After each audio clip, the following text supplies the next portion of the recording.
लगातार बनाए रखिएगा। और इसी के साथ न्यूज पंच में अब अगली महत्वपूर्ण खबर का रुख कर लेते हैं जो आपसे सीधा जुड़ी हुई है। जी हां, 1 अगस्त 2025 से यूपीआई के नए नियम लागू होने वाले हैं और अगर आप रोज पेटीएम, फोन पे, गूगल पे या फिर किसी और यूपीआई ऐप के जरिए पेमेंट करते हैं तो इन बदलावों के बारे में आपको जानना बेहद जरूरी है।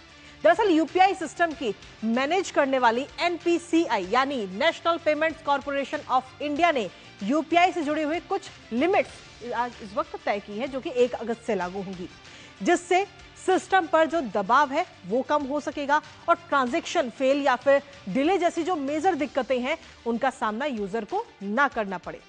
इसके साथ ही पिछले 1 साल की अगर हम बात करें तो यूपीआई ट्रांजैक्शन में लगातार बढ़ोतरी दर्ज की गई है। पिछले महीने की अगर हम बात करें यानी कि जून में 1839 करोड़ ट्रांजैक्शन हुए हैं यूपीआई के जरिए और जिसके जरिए करीब 23 लाख करोड़ रुपए से ज्यादा की राशि जो है वो ट्रांसफर की गई। पिछले 1 साल में हर महीने कितनी ट्रांजैक्शन हुई है बताएंगे आपको, साथ ही करेंगे चर्चा अपने संवाददाता से। लेकिन उससे पहले आपको दिखाते हैं 1 अगस्त से होने वाले 5 बड़े बदलाव। तो 1 अगस्त से यूपीआई के नए नियम लागू होने वाले, जिसमें सबसे पहला बदलाव है बैलेंस चेक की जो है वो लिमिट तय कर दी गई है। यूपीआई ऐप के जरिए ये लिमिट तय की गई है जिसमें एक यूजर अब दिन भर में 50 बार ही अपना जो बैलेंस है उसे इस एप्लीकेशन के जरिए चेक कर सकता है। सर्वर पर दबाव कम करने की कोशिश इस वक्त एनपीसीआई की तरफ से की जा रही है और उसी के लिए ये बड़ा कदम उठाया गया है।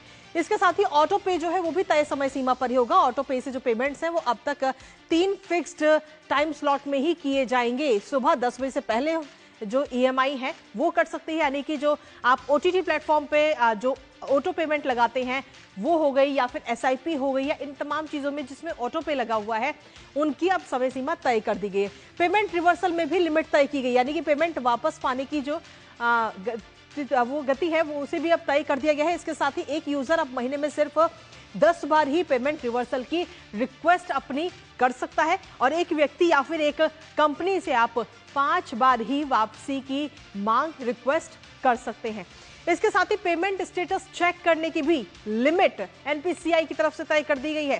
दरअसल इससे पहले अगर हम देखें तो यूजर पेमेंट करने के बाद कई बार स्टेटस चेक करते थे कि वो पेमेंट सक्सेसफुल हुआ या नहीं हुआ, लेकिन अब एक दिन में सिर्फ 3 बार ही आप पेमेंट स्टेटस को देख सकते हैं और इसमें भी कम से कम 90 सेकंड का जो डिफरेंस है, जो गैप है वो होना बेहद जरूरी है।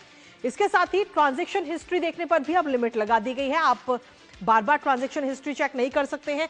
अब किसी एक ऐप से सिर्फ 25 बार ही आप ट्रांजैक्शन हिस्ट्री को देख सकते हैं।